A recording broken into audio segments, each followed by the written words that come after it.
Welcome to the Social Podcast, where no discussion or debate is off limits. I think the summer of the teacher continues. Do we have some teachers in the audience? Yes. Hope you're enjoying your summer break. We love teachers here. Welcome to the show, everybody. Well, listen, over 1,000 people in downtown Toronto came out to watch a Crave watch party for the Love Island USA finale yesterday. And if the host looks familiar, hosted by none other than superfan Andrea Bain. And big success yesterday, and it wasn't the only event of its kind. A lot of bars right across the U.S. reporting significant increases in revenue thanks to viewing parties for reality shows. So do you see the appeal? Would you like to attend a reality show watch party? Right? Okay, before I launch into why I love a watch party so much, shout out to everybody who showed up. When I was approaching the building, I could not believe my eyes. The lineup was wrapped around 4 city blocks. Wow. And I was like, wow. And it was the best time. We had no incidents. The weather was perfect, and it was the best way to watch. That's my video of me just kind of scanning and taking in the crowd. Everybody just locked in on that screen. And I'll tell you, it felt like this is no different than going to a concert or a sporting event. You kind of want to be in the collective. Yes, you can sit at home and watch that sporting event, but it's 10 times better when you're watching with a group of people, even if you don't know each other. We were all friends in that moment. So when something crazy went down and Chris was like, I'm not carrying you, we collectively were like, that's the best thing ever. And I would never, ever watch anything that everybody's watching and talking about by myself again. Because before I would have been like, no, I want to stay at home. I want to be in the privacy. I don't want people distracting me. No, that's the fun. You want to be with people. You want to make those friends. You want to be with each other. We had the best time. It was so good. I do think we need that more than ever. We came out of the pandemic and we've been so isolated, and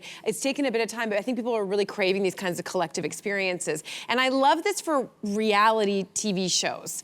I don't love it so much for I think back to my Game of Thrones or The Sopranos, where you've invested so much time and it's really important, the plot points are important, and the last episode is usually, the finale is so intense. I want to be with just my nearest and dearest to experience that. I don't want to hear other people's joy or frustration in that case. But that might just be me. I don't know. Do you feel that way? Oh, I do feel that way, Cynthia. TV, I loved everything you said. And for a second there, I was like, wow. It was great. Maybe I should try it, but I won't. Because TV for me is not a communal activity. The way that reading a novel is not a communal activity. Going to the bathroom is not a communal activity. Well, at the club it is with the girls. True. It is. That's a good point. I need to concentrate. I don't want to hear, even with reality TV, I was like, maybe I could do one of the Housewives reunion in a big group like that. Or Drag Race. That would be fun. That would be so good. But then I view it as such a serious thing. I want the show to have, I want to give my full attention to the show. But what makes you think you can't give the full attention? I'm telling you, there were 12. Everyone else. I don't want to hear what you think. I don't want to hear what you think. Listening. I'm sorry. There was 1,200 people all locked into the same thing, and then when something big happened, we could turn to each other and go, "Oh my goodness, that was the magic!" Turn and run for the door. That's so scary to me. It was so it's the same reason why the either ends of the table we love clubbing, and the ones in the middle don't like clubbing. True. It's the same vibe. It's I get the idea. Do you know what, I I was thinking about, why don't I like this? I love going to the movies. Yeah. That is literally a communal watching experience. But there's movie etiquette. You're not supposed to talk during the movie. So that's why the communal party. The other thing is, and I think for reality shows, it carves out a really unique space because it's pretty. When I say low stakes, I don't mean a sporting event. If you're gonna go and watch, because that same venue is used for a lot of the sporting events, and if you go there for a Leafs game, like a playoffs Leafs game, the stakes are so high because the vibe starts really great. Yeah. And then when they lose, because they usually do. Yeah. The vibe is killed after. Whereas a reality show, it's low stakes. There's going to be some people cheering for this ending. I don't know. There were high stakes because if the couple we wanted didn't win, I think we would have been flipping tables in that party. But we got the happy ending that we wanted. So I don't know what? We haven't noticed the I'll just say, it's dawned on me during this conversation that there's an elephant in the room, which is that we are currently in a communal viewing experience. Yes, right we now. are. Good boy. Thank you, And Cynthia. I I do think I would love. Wait, hold on. Is it a communal? Jess Allen, you were saying? No, it's different. It's different. Because we're live. You guys are live here in studio. That would be like watching Love Island with the live, like the live like after a play. show. It works for this, though. It works. Yeah. It does. Yeah. Okay. All right, so let's move on to our next one. Kristin Cavallari told People that being a big flirt is ingrained in her personality, and staff agreed that it's part of being a good interviewer. So, do you have to be a flirt to be a good interviewer? What do you guys think? The audience likes it. Yeah, a little bit. I get it. Yeah, I think we're looking at also gender dynamics here or sexual orientation dynamics, right? But I just think that in general, what's an interviewer trying to get? In a quick, short time, you're trying to get a shorthand, get a rapport with your person, and sometimes a little, that can go far because you're trying to get access to them. And what does a celebrity love? When you stroke their ego. So I think that flirt can get you a little far. I just think it could backfire really easily. And I think that's what everybody has to be worried about. If you don't know the line, I think you can go too far, especially if you're a man interviewing a woman. I mean, you have to be careful. But I also think you have to be careful for your own professionalism. I've seen, female interviewers who I think go too far. Really? And they look unprofessional. Yeah. To me, it's unprofessional, and I think you have to be careful. If you want to get the interview is one thing, staying professional is another. That's a very narrow line, so good luck. You know who I want to hear from? I want to hear from the woman who pulled down her pants in front of Hugh Jackman. What do you think about Well, I'm taking it all in. I'm taking it all in. And I think the key is being authentic. I will be. Yeah, there we go. There we you go. Right? Yeah. This is going to be controversial. I'm going to tell you what my secret weapon is. And I think you might have been hitting on it with the flirting thing. I can get away with a lot, and you're going to disagree, but I need you to bear with me. I can get away with a lot because I'm not beautiful. No! Listen. It is my secret power, and I would never get it up. Looking average, being an average size is truly a remarkable thing because I can get away with so much more. I'm serious. I'm not intimidating. I can put people at ease in a very quick way, and I can show a side of vulnerability like I did there. I don't think that would have played the same. They loved it. I think our audience really loved it. If I was a model, would that have played the same way? That's interesting. It would have been. It I had razor burn. You know what I mean? But I truly... I agree. There's a comedic aspect that might have been lost on I'm not saying it couldn't have happened if it was a model doing it, but it might have been lost if they didn't have their perfect... You're very funny, though. And you're also self-deprecating. Self-deprecating. And you have a good sense of humor, which is also super important. Yes. Yeah. Right? She is beautiful also. I think that there are comedians who don't take themselves too seriously, who some people would say are conventionally beautiful, but because they're self-deprecating and they don't take themselves too seriously, you can get away with a good point. So it's Like a Sarah Silverman? Yeah, maybe, but I think that the flirting. But the flirting, listen, flirting never hurt nobody. Yeah. You guys have seen me do it a million times, and the reason why sometimes I reach for that tool is, listen, these interviews sometimes are very stressful, and sometimes they can be really boring, especially if you're doing a junket where this person's been sitting in that room for hours, and here you come along with the same questions. If you can gauge something where you can kind of have that connection, this is how the interview goes from like, oh, that was good, to it being fantastic. And you're right, there is a fine line, but I always ask myself the 4 W's, right? Who am I flirting with? Is this a married man? Because then it's not funny, right? It's very uncomfortable as a single woman to be overly flirting with a married man, right? So also... Apparently average Jess doesn't mind. Right? Also, am I talking to the leader of a country? Am I talking to them fair, right? Sure. Who am I talking to? Am I talking to Mark Carney? It's not cute if I do it with Mark Carney, although... We'll see. What's the context? Are we talking about people losing their Medicaid and I'm over there going, so... No, of course. Like, right? You have to think about why you're doing it. And why am I doing it? Am I doing it because I get a little sense of like, they're willing to play with me? Because anytime you've seen me do this on the show, I know that that person is down to play and it's the only reason I do it. I don't just do it cold like, I'm so flirtatious. Never. It's like, you gotta read the room. Free up for a purpose. Because you're right. If you don't read the room correctly, you're forever that person where it's like, oh my God, there she's, it's so uncomfortable. And gives everybody the ick. Yeah, I hear you. Okay, Yeah. flirt wisely.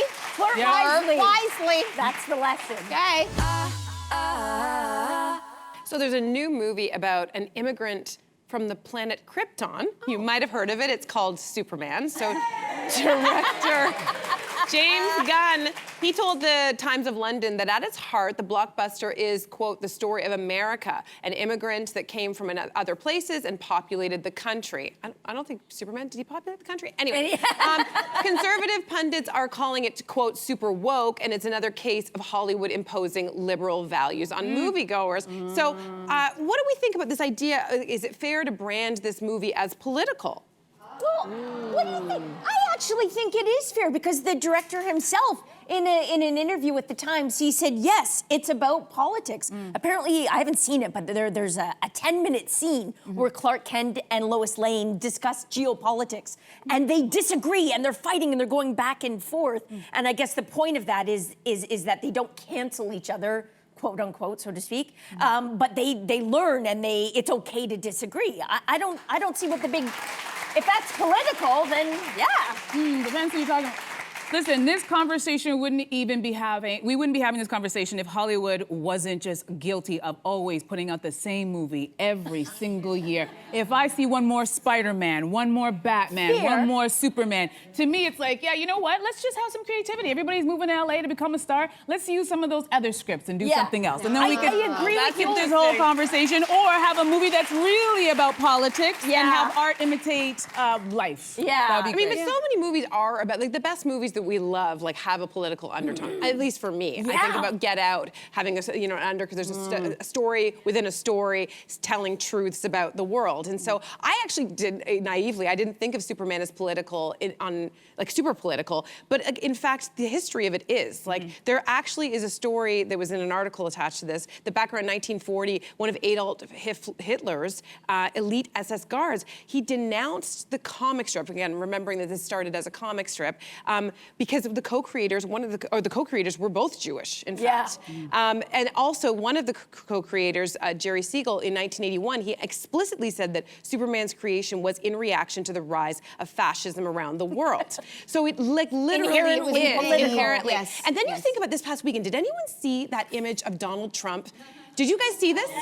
Of him on this? And then you just are like, I know, right? It is so embarrassing and it is so cringy. Can you clarify? This was released by the White House. The official, social media. It just seems so rich where he obviously... He wishes he had those abs. I mean, he wishes so much. Right? But I don't think for all those reasons you can't separate the politics, and I don't think we should. But isn't that okay? Like maybe it's less about whether Superman should be political and more about this conversation we're having, whether you agree with the politics. Because I think that's fair. Like if people don't agree with the politics of human kindness, then don't go see the movie. You know, I think that's a great point. Yeah. I think it's interesting because I agree. I think the entire history of, if you actually look at probably most superhero storylines, no movie or comic strip or probably most art, it's not happening in a vacuum. Yeah, exactly. These artists are creating these stories and these characters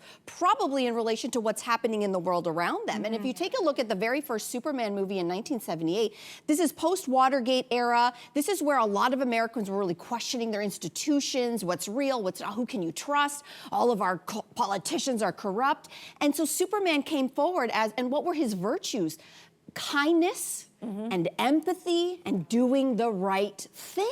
It's very simple. Now, has that become political?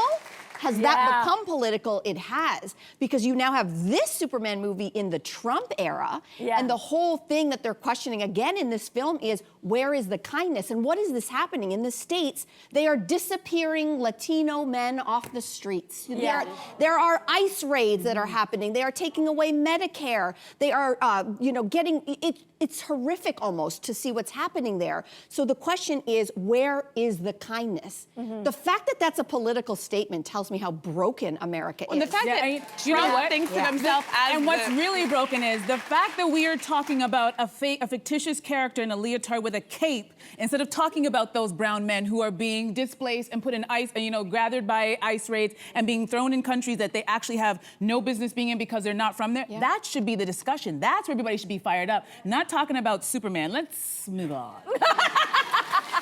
All right, so have you heard of the perfect candid photo TikTok trend? Have you guys heard about it? Okay, so here's the Broadway cast of 6 demonstrating it. You link arms and skip together in the same direction for the perfect candid photo. So, are you guys into this idea? Do you do this with your friends? Be honest. You guys tried it? Has anyone tried it? You never tried it, but you would Nobody's do tried it here? Where are the youngins in the audience? Come on, you haven't tried? Have you tried this? Have not. Okay, you're gonna. The next time you get together, I've tried it. You tried it. You did it? I tried it, and I could not believe I'd say 90% of the photos because you turned out beautifully. Really? Absolutely beautifully. Yeah. Yeah. I feel like you designed this Thank you. idea. Thank I feel you. like you need to get some Thank credit you. for this. Is this because, your well, idea? for ages, she's been the one who's been doing, like we would be out anywhere and she'd be like, okay, everybody fake laugh. And I would be like, I don't want to fake laugh. And then it would turn out to be the best shot ever. So this is like an extension of that. Yeah, because it people is. end up apparently naturally doing things. What I'm confused about is that it seems like people are doing different techniques. Should we? Oh, why don't we try it? Should we do it? Should we try? Let's go. Try Let's it. go. Do it. Let's Okay, go, where are we ladies. going? Okay. Okay. All right. Because sometimes, Okay, we're gonna put this to the test. like you did this recently. I just with did your this friends. recently Okay, with so a wait, group of what are we 12 doing? women. Platform, What are we so- doing? Okay, there's 2 ways that I've seen do it. Which Okay. way did you do it? I went like this. What is this? So we're Okay. just doing this. Okay. Wait, are we and then doing I it? learned it, We need a and then picture. Let's do and it. then I did it this way. Okay, let's do it that way. What are we Okay? doing? All right, ready? Do it. Yeah, Do yeah. it. Okay.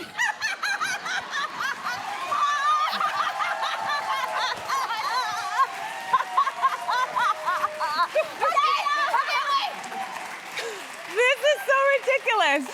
Okay, the proof is in the pudding, though. Did Amazing we do Kwame it? here has been taking photos. I want to see if it worked. What do you guys Yeah, think? sure. Did I they think get it a worked. photo? Let's see. Look at Put your tongue in your mouth. Wait, there's not one photo where Cynthia doesn't have her tongue inside of her mouth. There we go. That's cute. I like We that. are not- You know what? This half of the photo, great. Cynthia and I, Leroy. all right, and I are doing something We different. look cute in that one. Okay. Okay, I'm going to leave the final word to the audience. Applause if you think this worked. Okay? And who thinks it did not work? Anybody think that it doesn't work? No! It's a hit! It's a hit! Okay, well, why don't we get ourselves together? We just did cardio. This is why you should not believe everything you see on the internet. Take a look at Mia Zalou. She's an influencer known for her fashion content, and she recently went viral for appearing at Wimbledon. Here's the thing. She wasn't actually ever there because she's not real. You're looking at AI. This is artificial intelligence. Okay, she's an influencer. Does anybody understand the appeal of an AI influencer? No, not at all. I don't. Really? And then you know what bugged me the most about this is the fact that it wasn't initially disclosed that she was AI. So people kind of liked the post and then they cut off comments. I'm not sure in what order, but so people couldn't, I guess, get upset. They disclosed it afterwards. And to me, what's most disturbing about this is that it seems like certain companies are trying to let an AI influencer out and they're testing. Do people know how many people like this? Because this is, imagine a world, and I think we're headed there, where people, A, don't know if this is real or not. Everything is suspect then. Everything can be twisted in terms of truth. And also, if a company decides to hire their own marketer, they don't have to then pay anybody for any of this marketing. It completely eliminates a whole, we should all be disturbed on so many Terrified. levels. I can't Really? even begin. Yeah. I'm gonna be the outlier on this one. This one doesn't bother me at all. What's the difference between an influencer who has edited a photo and face-tuned themselves to the point where it's not even really them? They're still making and money. An AI, sure, they're making money. But what's the difference in looking at that image and looking at an AI image? When I'm on Pinterest and I'm looking for ideas for hairstyles or makeup, it doesn't bother me whether it's AI or if it's an influencer who I know has doctored their photos. But And would it bother you if the influencer said they were at Wimbledon and they were saying they were having such a good time, and then you found out that the background was just fake and they weren't at Wimbledon? Because obviously that's what bugs me. This or confuses me. Can someone what's the point of this? Because they're testing it to see if, let's say a company that has a product can make this. Because if person, she's they don't wearing the have to pay outfit for that it. you like, Right. that's more important than if she was really So at then they Wimbledon. don't have to They pay. don't have to pay a human being to be the influencer anymore. They do, they eliminate that completely. Do you understand what I'm saying? I think so. Yeah, It listen. just is so weird to me. Why is it weird? Listen, Bill Gates already warned everybody. We've been talking a lot about AI. He's like, you know what? AI is going to replace a lot of people's jobs. I understand that. So I'm not It's as I know, coming. and it is scary Yeah. because when you think about, I'm more concerned about people in the medical field and people who've gone to school for stuff. But an influencer, sorry guys, but I'm not so worried that you're going to lose your job. Also, how does that because it's just an translate, though? image. But how does that translate onto, I get what you're saying that some people Facetune whatever, and so that's Some not... people, Well, I'm most just saying, people. it's actually still a human-to-human thing. If you're actually testing out products on a virtual creation, it's complete and utter falsehood. But that's no, but that's the difference between, in my mind, an image and a tutorial. Because if you just show me a pretty image and you just want to sell me that dress, I'm like, I'm fine. I don't care if it's real or fake. It's like a mannequin. But if you're talking about me trying to find the right foundation color, that's where we're headed. and we're talking I about think- technique, that's different, You know and I what? want a real person. I'm terrified for us because I'll be honest, when I saw these pictures before I knew the full story, I was like, oh, there's a beautiful blonde girl at Wimbledon. When I found out she wasn't real, I don't know what the word is. There's it's gonna be a word that's gonna evolve from the word duped. It's like almost a deep sense of betrayal. I don't know if that's the feeling, because the technology is still relatively new. When it gets even better, none of us can tell that wasn't real. You can if you go in close. Yeah, you can kind of tell. You can. Okay, You definitely but still, I went into her account and I'm like, well, what's her deal? And if you actually take a look, the messaging and what the pictures are never match. It's very inspirational messages, and then they just released See, that this. does not look real. This is supposedly Mia in video form. I don't know how to tell that that's not real. I feel betrayed. You know what's also I not feel real betrayed. though? That influencer who goes to that event, who just goes there for maybe 10 minutes, they take a bunch of photos of themselves, they act like they're having so much fun, they're skipping like we were just 2 seconds ago, and then they go home and they act like they had a great time when they were just there for a few minutes and they were paid to be there. I get it. That's but not I real think either. The bottom line here is a That's human-to-human story. If someone is trying to sell me something, it's like advertising 101. It's supposed to evoke an emotion. We are wired to connect with other humans. We are not wired to connect with a computer. You are manipulating my desire to connect with another human, but you're making me interact with an AI, and I don't like it because you're trying to sell me something, but it's not real. So how do you feel? How do you feel when you go through a glossy fashion magazine? Because those are all manipulated images. You have a very tall, skinny woman, right? Sure. Who's not, But she's a real person. And she's doing all of these poses in very nice outfits, and she's trying to sell you something. Do you feel manipulated in that sense? Because she is manipulating us into thinking that this is how you're going to look when you buy that dress. It's a good point, because I do feel a little bit manipulated, and you're right. You raised an interesting point about influencers who are being totally insincere with their content. But that's why I think most of us have been talking about how important it is to find authenticity and reality. So I think the thing is that at what point will this technology get so good that we were suddenly seeing it extends beyond the influencer realm. It's like a constructed image of a politician supposedly doing something completely false that they didn't ever do. And how we already are in a kind of post-truth thing where nobody believes in journalism, nobody believes in truth. If you've got a video of something that didn't actually happen, You have the president who thinks he's Superman. Yeah. Well, I'm just relieved. Let's go full circle. I'm relieved I'm so average looking because no one's gonna think I'm AI generated. I don't look like her. Come on, Jess. Look at her, look at her, look at her. Subscribe to the Social Podcast so you don't miss a fiery debate. Until next time, socialites.